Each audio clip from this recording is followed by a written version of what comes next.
सभी बच्चे को नमस्कार, आदाब, गुड मॉर्निंग। चलिए आज देखेंगे 5.5 में क्वेश्चन नंबर 4 वर्ग 8 है, केसी सिन्हा का बुक है स्टूडेंट्स। और इसमें देखेंगे क्वेश्चन नंबर 4 को। इससे पहले हमने पिछले वीडियो में क्वेश्चन नंबर 1, 2 और 3 ये सब बता दिए हैं, और इसमें देखेंगे क्वेश्चन नंबर 4। क्वेश्चन नंबर 4 देखिए क्या कह रहा है इसमें। क्वेश्चन नंबर 4 में लिखा है निम्नलिखित कथनों में कौन सा कथन सत्य है और कौन असत्य है। इसमें 4 को सवाल दिया है, कौन सत्य है कौन असत्य है। तो देखिए पहला नंबर कह रहा है यदि कोई संख्या 5 से विभाज्य है तो वह संख्या 10 से विभाज्य होगा। ये देखो, अगर मान के चलो कोई संख्या 5 से कट रहा है, कह रहा है 5 से विभाज्य है तो 10 से विभाज्य होगा। क्या कह रहा है, अगर 5 से कट रहा है तो 10 से कटेगा। तो देखो मान के चलो ये 15 है, बहुत सारे ऐसे उदाहरण है, 15 है लेकिन 5 से कट रहा है, क्या ये 15 10 से कटेगा? नहीं कटेगा। चलो 25 ले लेते हैं, 5 से कटता है, नहीं कट रहा 10 से। 35 ले लेते हैं, 45 ले लेते हैं, 65 ले लेते हैं, 55 ले लेते हैं, 75 ले लेते हैं, 85 ले लेते हैं। बहुत सारे ऐसे संख्या है जो 5 से कटता है लेकिन 10 से नहीं कटता है। 10 से कटने के लिए अंत में शून्य होना चाहिए, और 5 से कटने के लिए दोनों चीज़। अगर ये कहता है कि कोई संख्या 10 से विभाजित है तो क्या 5 से भी विभाजित है, तब होता यस होता। यहाँ पे क्या होता हाँ, लेकिन यहाँ पे कह रहा है कि 5 से विभाजित है तो 10 से विभाज्य होगा या नहीं। ये पहला नंबर क्या है कि असत्य है, असत्य है। अब बता दिए कि क्यों असत्य है, क्योंकि 5 से कटता है लेकिन 10 से वो संख्या नहीं कटता है। समझ में आया? चलो दूसरा नंबर देखो, दूसरा नंबर इसमें क्या कह रहा है। यदि किसी संख्या के अंकों का योग 3 से विभाज्य हो तो वह संख्या 9 से विभाज्य होगा। ये सत्य है। ये क्या है? सत्य है, सत्य है। अब मान के चलो कोई संख्या ले लेते हैं, उसका योग जिससे मान के चलो कि 2 और 7 ये जोड़ के 9 होता है ना। 9 3 से भाग देते हैं तो कट जाता है, और 27 जो है 9 से भी कटता है। 9 से भाग देंगे 27 में तब भी ये 3 आता है, आ रहा है कि नहीं? तो ये सत्य है। और भी संख्या ले लो, जो संख्या इन 3 को जोड़ने पर, अभी संख्या बहुत सारे हम बताए थे।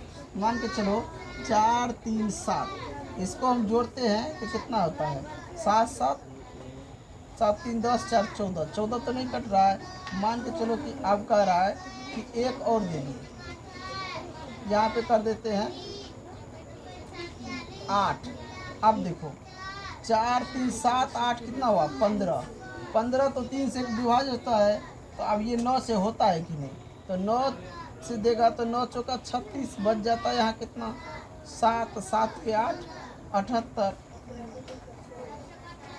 78 हो गया। अब 9 के पहाड़ा में 78 नहीं है, तो ये क्या हो रहा है? यानी कि जो संख्या हम ले रहे हैं उसका अंक जब अगर हम देखते हैं तो वो अंक का योग करते हैं तो क्या होता है? जैसे यहाँ पे देख रहा है 4 3 7 8 15। अब 15 को 3 से भाग देते हैं तो 5 आता है, लेकिन इन संख्या को अगर 4 3 8 को हम 9 से विभाज्य करें तो 9 चौका 36, 7 8 78। अब 9 यहाँ बच जाता है, शेष बचता है कि नहीं? तो ये इसीलिए यहाँ पे सत्य की जगह असत्य हो गया, ये भी असत्य है। यानी कि जो 9 से और 3 से जो दोनों से जो संख्या विभाज्य होगा वही संख्या 9 से हो। 9 से होने वाले ही संख्या जो 9 से कट रहा है, इसे पहले बता दिए हैं, बहुत सारे ऐसे संख्या बता दिए हैं। अब जैसे मान के चलो कि हम ले लेते हैं, यहाँ पे कुछ संख्या है जो 3 से कटता है तो 9 से भी कटता है। तो कुछ संख्या है जो 3 से कटता है तो 9 से भी कटता है, और कुछ संख्या है जो 3 से कटने के बाद 9 से नहीं कटता, इसलिए ये असत्य है। और सवाल में क्या कह रहा है कि यदि किसी संख्या के अंकों का योग 3 से विभाज्य है तो वह संख्या 9 से विभाज्य होगा। यदि किसी संख्या के, हाँ कोई कोई संख्या का है लेकिन सब संख्या का नहीं है। आज समझ में? तो इस प्रकार जो है वह यह जो है 2 नंबर का असत्य है। अब देखिए 3 नंबर में, कह रहा यदि किसी संख्या के अंकों का योग 3 से विभाज्य हो तो वह संख्या 6 से भी विभाज्य है। अब यहीं पे देख लो, मान के चलो 3, वह संख्या मान के चलो ये संख्या है, इसका योग 15 है। 15 3 से कट रहा है लेकिन ये 6 से नहीं कटता है, समझ गया। और भी संख्या ले लो, ऐसे बहुत सारी संख्या है जो 3 से, मान के चलो यहाँ पे देखो 33 को 3 से भाग देंगे तो 11 हो जाएगा, लेकिन 33 क्या 6 से कट रहा है? नहीं कट रहा है। इनका योग देखो 3 3 6, 6 3 से तो कट जाएगा, और 3 से ये भी कट रहा है वैसे। क्या ये 6 से कटेगा? 33 नहीं कटेगा, इसलिए लिखेंगे 3 नंबर में भी औसत है। औसत है, क्यों औसत है? क्योंकि 3 से कट रहा है लेकिन 6 से नहीं कटता है, समझ गया। अब आता है 4 नंबर सवाल। 4 नंबर देखिए, 1 नंबर 2 नंबर 3 नंबर, तीनों असत्य है। 4 नंबर में देखिए, 4 में कह रहा है यदि कोई संख्या 10 और 3 से विभाज्य है तो वह संख्या 30 से भी विभाज्य है। मान के चलो यहाँ पे हम ले लेते हैं, क्या देखो, अब मान के चलो ये 30 है, 30 को 3 से काटेंगे तो 10 मरतबे में ये कट जाता है। 10 से काटेंगे तो 3 मरतबे में ये कट जाएगा। अगर मान के चलो 30 को हम 30 से काटे तो ये 1 मरतबे में कट जाता है, आए समझ में। अब चलो यहाँ आप देखो, उसी प्रकार मैं 60 ले रहा हूँ। 60 जो है 3 से भी कटता है 20 मरतबे में, 10 से कटता है 6 मरतबे में, 30 से कटता है 2 मरतबे में, ये सब कट रहा है। अब मान के चलो हम 90 ले लेते हैं। 90 10 से कटता है 9 मरतबे में, और अगर 30 से काटता हूँ उसको तो ये कटता है 3 मरतबे। अगर मैं इसको 3 से काटता हूँ तो ये कटता है 30 मरतबे, समझ गया। तो इस प्रकार हम देख रहे हैं कि जो 10 से कट रहा है वह 3 से भी कट रहा है, तो वह 30 से भी कट रहा है, इसलिए ये 4 नंबर का क्या हो जाएगा? सत्य हो जाएगा, सत्य है। क्योंकि 10 और 3 से विभाज्य होने वाली संख्या भी 30 से विभाज्य है। दिख रहा है ना, कई उदाहरण दे दिया हूँ। 120 है, 30 से ले लो, 30, 60, 90, 120, 150, ये सब संख्या क्या है? 30 से विभाज्य है। तो 3 से भी विभाज्य है और 10 से भी विभाज्य है, इसलिए 4 नंबर सत्य है, समझ गया। चलिए अगले क्वेश्चन की तरफ बढ़ते हैं। क्वेश्चन नंबर 5 देखिए, यदि ये कोई एक संख्या दिया है, इस सवाल को पहले मैं लिख लेता हूँ, उसके बाद बताते हैं। चलो ये देखो, सवाल लिखा है यदि 21y5, 9 का एक गुणज है जहाँ y एक अंक है तो y का मान क्या है? समझ गया। यहाँ पे लिखेंगे 21y5 का 9 का एक गुणज है। ये क्या है? ये जो है 9 का एक गुणज है, समझ गया। तो हमें y का मान भी बताना है कितना है, और y के मान की जगह क्या रखे कि ये 9 से विभाज्य है, समझ गया। गुणज है तो विभाज्य है। अब देखो, लेकिन चूंकि 2 + 1 + y + 5 बराबर कितना हो जाएगा? 8 हो जाएगा नहीं। अब प्लस में y, 5 6 2 8, 8 + y हुआ, ये 8 + y हो गया। यहाँ पे लिख सकते हैं अतः 8 + y = 9, तब ना 9 से 9 कटेगा, तब ना गुणज होगा, नहीं तो गुणज नहीं होगा। तो 8 + y = 9 हो गया। जब 8 + y = 9 है तो y का मान 9 - 8 = 1, यानी y बराबर कितना? 1 आया।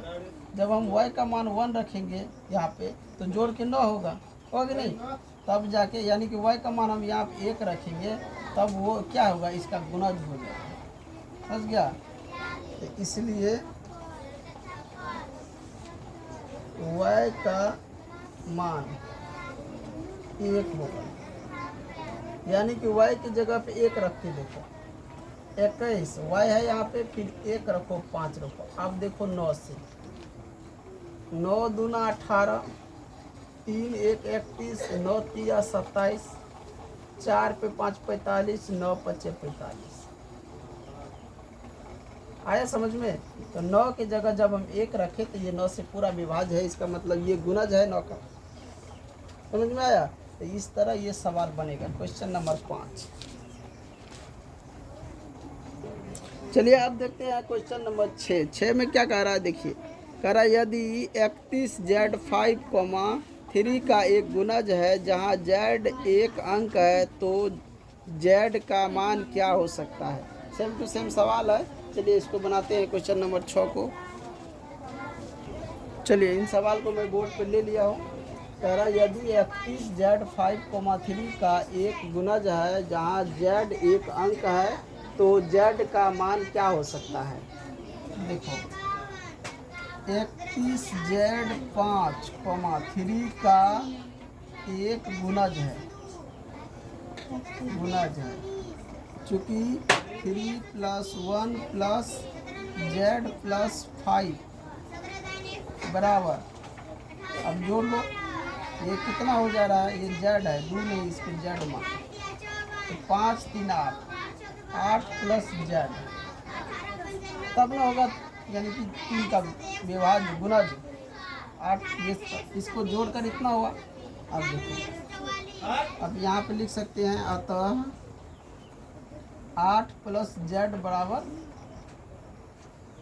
9, यानी 9 से क्या हो रहा है, 3 विभाज्य, यानी 8 में Z को जोड़ेंगे तो 9 हो जाएगा, और 9 क्या होगा, 3 से विभाज्य है। 9 है ना 3 से विभाज्य, 3 का गुणज भी है, 9 का गुणज 3 है, 3 का गुणज 9 है। चलो यहाँ पे लिख सकते हैं कि Z बराबर 9 - 8, तो Z का मान 1 आ गया। Z का मान कितना आ गया, 1, समझ गया। तो अब हम यहाँ पे देख लेंगे 31 और Z की जगह 1 रख देंगे 5, और इसको हम लोग देखेंगे 3 से विभाजित करके, 3 से काटते हैं तो 3 तो कट जाता है। अब यहाँ पे आया था 1 0 1 0 1 1, अब 3 मरते 9, 2 पे 5 25। अब देखते हैं 3 से ये नहीं कट रहा है, तो इस तरह क्या करेंगे। अब देखो यहाँ पे तो नहीं कट रहा है, इसका मतलब इसमें क्या हुआ, कहीं ना कहीं मिस्टेक हुआ जिसके वजह से यहाँ पे नहीं कटा है। अब देखो ध्यान से, यहाँ से मिला लेना थोड़ा सा, नहीं अगर कटे तो इस तरह मिला लेना चाहिए। अब यहाँ पे हमको लगता है जोड़ मिस्टेक है, जैसे कि यहाँ 3 1 4, और 4 और 5 कितना होता है 9, तो यहाँ पे हो जाएगा 9, और तब ना होगा Z। अब देखो तो यहाँ पे जब 9 हो गया तो 9 में जब हम Z जोड़ेंगे तब 9 होगा, इसका मतलब Z बराबर क्या होगा, 9 - 9, यानी Z बराबर 0 होता है यहाँ पे, पता है कि नहीं। यानी कि इसके जगह पे क्या रखना है, इसके जगह पे 0 रखना है। यहाँ पे 0 रखे तो यहाँ पे क्या हुआ, 0 हुआ, तो 9 बच गया 1। अब यहाँ पे दे दिए 5 में 15, अब कट गया कि नहीं। तो इस तरह हम लिख सकते हैं, इसलिए Z का मान 0 होगा। Z का मान 0 हो सकता है, तभी जो है ये 3 का गुणज होगा और 3 से विभाज्य होगा। समझ गया। तो इन्हीं के साथ मैं इस वीडियो का आज एंड करता हूँ, और अगले वीडियो में आएंगे क्वेश्चन नंबर, ये था 6 नंबर, क्वेश्चन नंबर 7 को लेकर अगले वीडियो में 7 नंबर को लेकर आएंगे। तो आप लोग बने रहिए। वीडियो पर नए हो तो चैनल को लाइक कीजिए, सब्सक्राइब कीजिए, फेसबुक पर देख रहे हैं तो फॉलो कीजिए, ज़्यादा से ज़्यादा शेयर कीजिए। इन्हीं के साथ जय हिंद, जय भारत।